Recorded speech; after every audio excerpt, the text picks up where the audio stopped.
Walking up to your parents in the middle of the night and watching them until they realize or standing there when scared as a kid was probably one of the creepiest things your parents had to endure.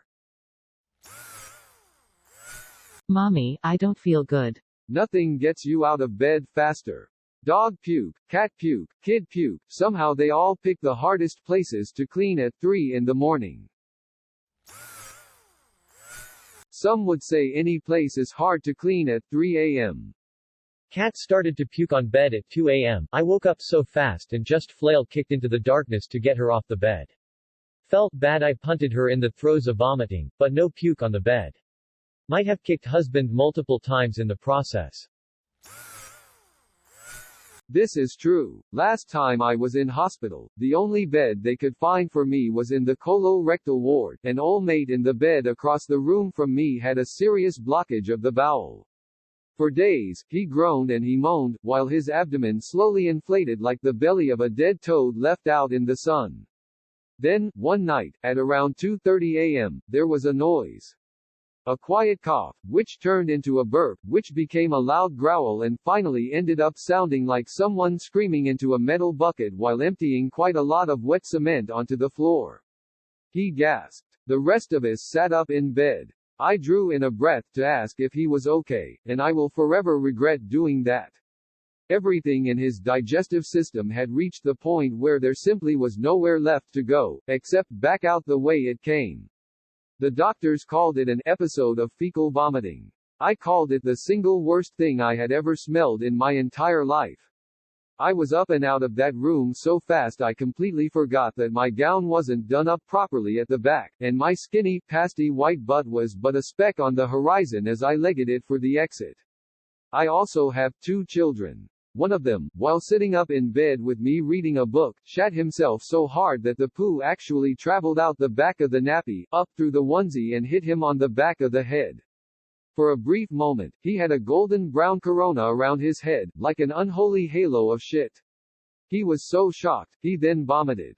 In the bed, my wife and I slept on the floor for 3 days, until we were able to convince someone to deliver a new bed and mattress, and for an extra $20 cash, take the old one way, no questions is. You're a very good and graphic storyteller, I give you that. I just ate 10 minutes ago and I feel like I just finished dry heaving because of reading your comment. Read this while eating my breakfast and almost had to stop. Congratulations, you're a marvelous storyteller. Brew, you deserve some kind of award for sharing such a traumatic experience. Man, colorectal patients. I'll never forget the smell of C. diff and Pseudomonas. Watching the nurses roll a patient and the blood, shit waterfall rocket into the curtains. Blah. Or hearing the cough that precedes the vomit. I can be in the deepest of sleeps but that noise wakes me faster than any alarm. I have a vivid memory of going into my parents' bedroom after throwing up and then laying down next to my mom and promptly throwing up again all over their bedsheets. My dad was like wee ah, and the sound clip of that is like burned into my memory. The only memory of throwing up as a kid that I have is when we were visiting my aunt's house. I made it to the bathroom in time. I didn't make it to the toilet in time. I threw up on the toilet. In preschool, a teacher withheld my milk from me and wouldn't give it to me unless I took a bite of my fried liver puck. I told her I would puke if I did, but she disagreed, so ate it. The next thing I remember is flying to the bathroom. The memory actually looks like I was flying from my point of view, because after I took a bite of that liver I instantly started puking, which I told her would happen by the way, and the teacher scooped me up, shoved her hand over my mouth, and swooped me face first toward the bathroom at warp speed, my vomit streaming out between her fingers. I wish I could express how much I love that my misery has inspired the sharing of childhood vomit comet stories. Smiley face. Have you ever had fried liver? It tastes great, it's crunchy on the outside and juicy on the inside. Edit, it's not a whole liver being deep fried. It's thinly cut pieces of liver covered in flour being fried for short amounts of time at high temperatures. I think the sweet promise that everything will be alright that the sight of the toilet provides is generally enough to kick the body into premature action. That last dash from door to toilet is always twice as much of a struggle as getting there in the first place was. I did this except with pee, busting to go to the toilet in our old house when I was like 4. Juiced ran in and made it in time to sit down and let loose, only to realize the lid was still down. Mum was in there doing her hair or something and we both just watched it happen in resignation. I remember having a sleep-in for scouts growing up. There were probably 20 of us in a big gym camped out in sleeping bags. I was asleep when I threw up, and kinda woke up enough to realize what had happened, but not to stay away. So in my dreams, it was taken care of. However, I woke up much later realizing it had not in fact been taken care of. I have a distinct memory of my 1-year-old projectile vomiting on my chest, waking up to ho-oh vomit. My kid woke me up one night to throw up on my face. I hate neurovirus. Norovirus is fucking horrendous. My kid shat all over my brand new shoes thanks to that bad boy. That was the doctor's diagnosis. We were sick for a month because my son kept reinfecting us. It was one of the worst months of my entire life. You must be an intermediately tenured parent, as eventually there's no more PTSD or even numbness, just acceptance and cleaning supplies. Honestly, they're a must for any bed.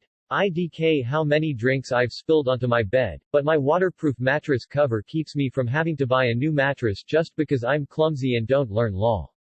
For some reason I was afraid to leave my room and my bed as a kid.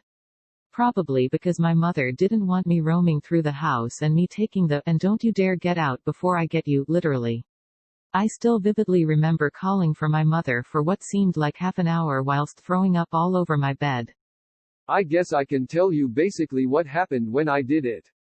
I went downstairs, nervous as hell. Opened my parents' door. Stood there trying to figure out how I was gonna tell my mom. Walked over to her side of the bed and scratched her head lightly. She got startled and woke up my stepdad. I did the thing. I threw up, and my stepdad just goes, "Okay."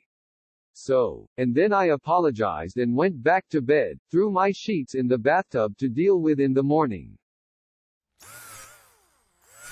I'm so sorry you had to deal with that sad face. I have a vague memory of throwing up as a kid while I was asleep and didn't realize until the morning when I was getting woke up my mom really annoyed and angry about why I didn't tell her about it.